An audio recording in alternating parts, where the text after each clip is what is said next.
जय जगन्नाथ नमस्कार।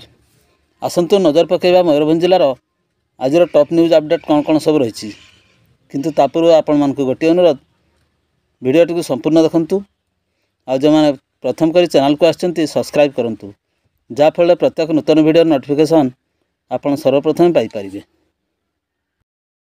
आज प्रथम खबर बेतनडी उपकंठ बाहनडा ग्राम रे चढ़ाऊ करी शनिवार राति 11टारे चरादेशी मद जबत करने घटना जड़े महिला को गिरफ कर बेतनडी पुलिस। गिरफ महिला जनक होउचंती ग्रामर अनिशा पात्र। मनीषा चरामद कारबार करुथवार खबर पाई बेतनडी पुलिस शनिवार राति चढ़ाऊ करथिले। चढ़ाऊ समय मनीषा निकटरू चरादेशी मद जबत करने सहित एने 366 नंबर रे एक मामला रुजु करी मनीषा को गिरफ कर। परवर्ती खबर बारिपदा स्थित जिला मुख्य चिकित्सालय अल्ट्रासाउंड को नहीं उत्तेजना। मयूरभंज जिलार मुख्य चिकित्सालय अल्ट्रासाउंड को नहीं वंचित रोगी मानक मध्य उत्तेजना प्रकाश पाई। तेबे 4 दिन धरी मेसीन खराब हो पड़ू शह शह रोगी अल्ट्रासाउंड कर न पारि निराश होती। एपरिक रोगी माने बाहर संस्थार अल्ट्रासाउंड कर रिपोर्ट को डाक्तर को देले डाक्तर ग्रहण करूना। एने रोगी माने एवं रोगी मानकर संपर्क माने असंतोष व्यक्त करछंती। तेबे शनिवार दिवा 9 घटिका ठारू 11 घटिका पर्यंत सेठारे उत्तेजना प्रकाश पाइथिबा देखा मिली। परवर्ती खबर ट्राफिक छक निकटरू दिन द्विप्रहरे बाइक चोरी नहीं टाउन थाना अभियोग। बारिपदा सहर प्रमुख स्थानरू दिन द्विप्रहरे बाइक चोरी होईची। एने प्रफुल्ल नगर अंचल सत्यजित महंत बारिपदा टाउन थाना शुक्रवार राति 8:45 समय अभियोग करिसेंती। तेबे ट्राफिक छक निकटरे एक होटेल को खाइबाकू जाइथबा बेले रास्ता कोडरे बाइक टी को पार्किंग करथिले। तेबे फेरिया बेलकू उक्त स्थान रे बाइक टी न पाई बहु खोजाखोजी करबा परे मध्य बाइक टी को पाई नथिले। तेबे शेषरे थानार द्वारस्थ होइथिले। एने थाना रे लिखित अभियोग क्रमे पुलिस मामला रुजु करी अधिक तदंत करुची। एने पुलिस पक्षरु सूचना प्रदान करा जायछि। परवर्ती खबर रायरंगपुर स्थित केंद्रीय विद्यालय जनजाति गौरव दिवस पालन। मयूरभंज जिलार रायरंगपुर स्थित केंद्रीय विद्यालय ठारे जनजाति गौरव दिवस पालन करा जायछि। एही उपलक्षे छात्र छात्री मानक द्वारा वृक्षरोपण करा जिबा सहित दिवा 2 घटिका समय आदिवासी पारंपरिक नृत्य परिवेषण करा जायथिला।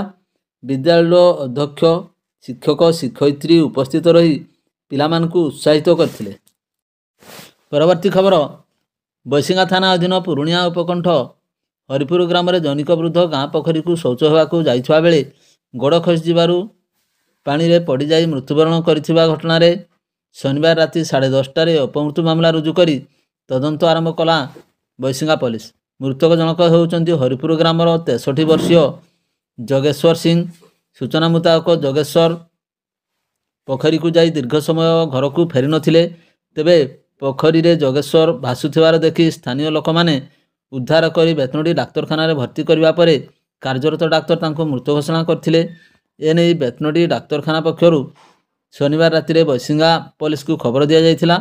बैसिंगा पुलिस खबर पाई 53 नंबर एक अपमृत्यु मामला रुजु करी मृतदेह जबत करने सहित प्राथमिक तदंत आरंभ करछि। एने बैसिंगा थाना पक्षरु सूचना प्रदान करा जायछि। परवर्ती खबर पुआणी छक निकट अजाणा गाड़ी धक्का युवक मृत। मयूरभंज जिलार झारपोखरिया थाना अधीन पुआणी छक निकट दिवा 1 घटिका समय एक अजाणा गाड़ी जड़े युवक को धक्का दे फेरार हो जाइथिबा बेले घटनास्थल युवकर मृत्यु घटिथिबार सूचना मिली। युवक जनक होउचंती रवींद्र मुंडा। घटनास्थल पुलिस पहुंची मृतदेह को उद्धार करी शव व्यवच्छेद पाई बारिपदा मुख्य चिकित्सालय को पठाइथिबार सूचना मिली। परवर्ती खबर विषय थाना अंतर्गत 49 नंबर जातीय राजपथ रजाबसा छक निकटरे एक मर्मन्तुद सड़क दुर्घटना जड़े बाइक आरोहींकर मृत्यु होइथिबा बेले अन्य जड़े गुरुतर होइचंती।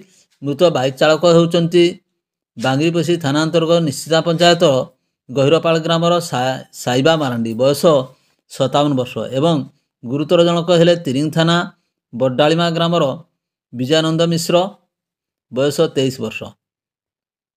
दिन गोटाए समय साइबा निज बाइक OR 11D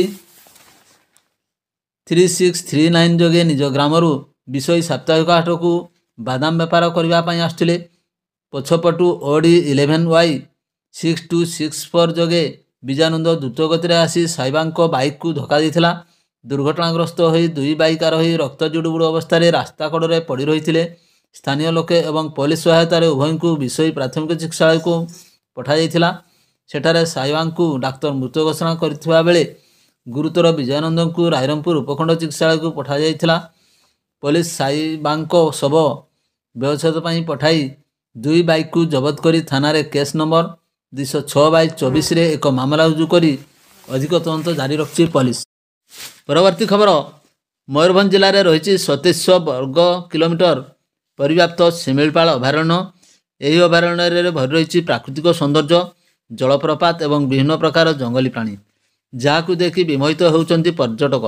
ଶିମିଳିପାଳ ଅଭୟାରଣ୍ୟ ବର୍ଷର 6 ମାସ ବନ୍ଦ ରହେ। ଜୁନରୁ ଅକ୍ଟୋବର ମାସ ପର୍ଯ୍ୟନ୍ତ ବନ୍ଦ ରହିଥାଏ। ନଭେମ୍ବର 1ରୁ ଖୋଲାଯାଇଥାଏ ଶିମିଳିପାଳ ଅଭୟାରଣ୍ୟ। ରାଜ୍ୟ ତଥା ରାଜ୍ୟ ବାହାରୁ ପର୍ଯ୍ୟଟକଙ୍କର ସୁଅ ଛୁଟିଥାଏ। ଶିମିଳିପାଳ ପ୍ରାକୃତିକ ସୌନ୍ଦର୍ଯ୍ୟ ସହିତ ଜୀବଜନ୍ତୁ, ଜଳପ୍ରପାତ ଦେଖି ବିମୋହିତ ହୋଇଥାନ୍ତି।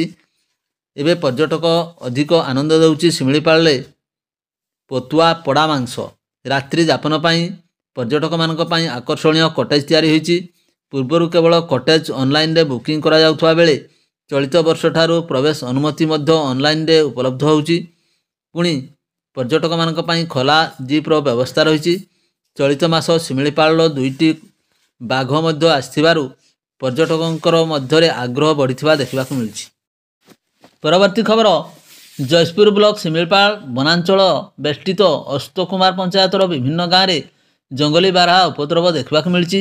ଏହି ବାରହା ଧାନ ଫସଲରେ ପଶି ପାଚିଲା ଧାନ ଖାଇବା ଦଳି ଚକଟି ନଷ୍ଟ କରୁଛନ୍ତି। ଗ୍ରାମବାସୀ ଅସହାୟ ହୋଇ ବନ ବିଭାଗର ସହାୟତା ଲୋଡ଼ିଛନ୍ତି। ଜୟପୁରଠାରୁ 70 କିଲୋମିଟର ଦୂର ଅସ୍ତକୁମାର ପଞ୍ଚାୟତ ମକାବାଡ଼ି,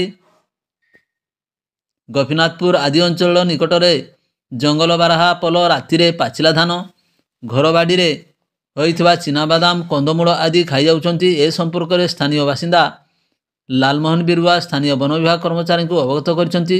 ସେହିଭଳି ବାଲିଯୋଡ଼ି, ବଡ଼ପାହାଡ଼ ଆଦି ଗ୍ରାମକୁ ନିକଟର ବୁଢ଼ୀପାଟ ଜଙ୍ଗଲରୁ ଦଳବଦ୍ଧ ବାରହା ଆସି ଫସଲ ନଷ୍ଟ କରୁଛନ୍ତି ବୋଲି ଚାଷୀ ପ୍ରଦୀପ ନାୟକ ବନ ବିଭାଗର ଦୃଷ୍ଟି ଆକର୍ଷଣ କରିଛନ୍ତି। ବନ ବିଭାଗ ଏଥିପ୍ରତି ଦୃଷ୍ଟି ଦେଇ ନଷ୍ଟ ହୋଇଥିବା ଫସଲ କ୍ଷତିପୂରଣ ସହାୟତା ପ୍ରଦାନ କରିବା ପାଇଁ ଚାଷୀମାନେ ଦାବି କରିଛନ୍ତି। ପରବର୍ତ୍ତୀ ଖବର, ଝାରପୋଖରିଆ ଥାନା ଅନ୍ତର୍ଗତ ଧାଙ୍ଗଡ଼ିଶୋଲଠାରେ 180 ବସ୍ତା ମହୁଲ ବୋଝେଇ ଟ୍ରକ୍ ଜବତ କରିବାକୁ ଘଟଣାକୁ 36 ଘଣ୍ଟା ବିତିଲାଣି। ହେଲେ ଏହି ଚୋରାଚାଲାଣ ରାକେଟର ମୂଳ ସୂତ୍ରଧାର କିଏ ଜଣାପଡ଼ିନି। ତେବେ ଟ୍ରକ୍ ସହ ଧରାପଡ଼ିଥିବା ଖୁଣ୍ଟା ଥାନା ଅନ୍ତର୍ଗତ ଆନନ୍ଦପୁର ଅଞ୍ଚଳର ଶିଖର ସିଂ ବୟସ 40 ବର୍ଷ ଓ କରକଚିଆ ଅଞ୍ଚଳର ଚିତ୍ତ ସିଂ ବୟସ 35 ବର୍ଷକୁ କୋର୍ଟ ଚାଲାଣ କରାଯାଇଛି। ଏଥିସହ ସେମାନଙ୍କର ମୋବାଇଲ କଲ୍ ଡିଟେକ୍ଟ ରିପୋର୍ଟ 2ଟି ସର୍ଭିସ ପ୍ରୋଭାଇଡରଙ୍କ ଠାରୁ ମଗାଯାଇଛି। ଏହି ରିପୋର୍ଟ ଆସିଲେ ସେମାନେ କାହା ନିର୍ଦ୍ଦେଶରେ ଏହି ମହୁଲ ଚାଲାଣ କରୁଥିଲେ, କେଉଁଠାରୁ ମହୁଲ ଯାଉଥିଲା ତାହା ସ୍ପଷ୍ଟ ହୋଇଯିବ ବୋଲି ଅଧିକାରୀ କହିଛନ୍ତି। ଜିଲ୍ଲା ଅବକାରୀ ଅଧୀକ୍ଷକ ପ୍ରଶାନ୍ତ କହରଙ୍କ ସୂଚନା ଅନୁଯାୟୀ ଏହି ମହୁଲ ଚୋରାଚାଲାଣ ବହୁ ଦିନରୁ ହୋଇଥିଲା। ଟ୍ରକ୍ ମାଲିକ ଜଣକ ଝାଡ଼ଖଣ୍ଡରୁ ଝାରପୋଖରିଆ ଦେଇ ବିଭିନ୍ନ ମାଲ ପରିବହନ କରୁଥିବା ବେଳେ ମାସର କିଛି ନିର୍ଦ୍ଦିଷ୍ଟ ଦିନରେ ମାଲ ପରିବହନ ଆଳରେ ମହୁଲ ଚାଲାଣ କରୁଥିବାର ବିଶେଷ ସୂତ୍ରରୁ ଜଣାପଡ଼ିଛି।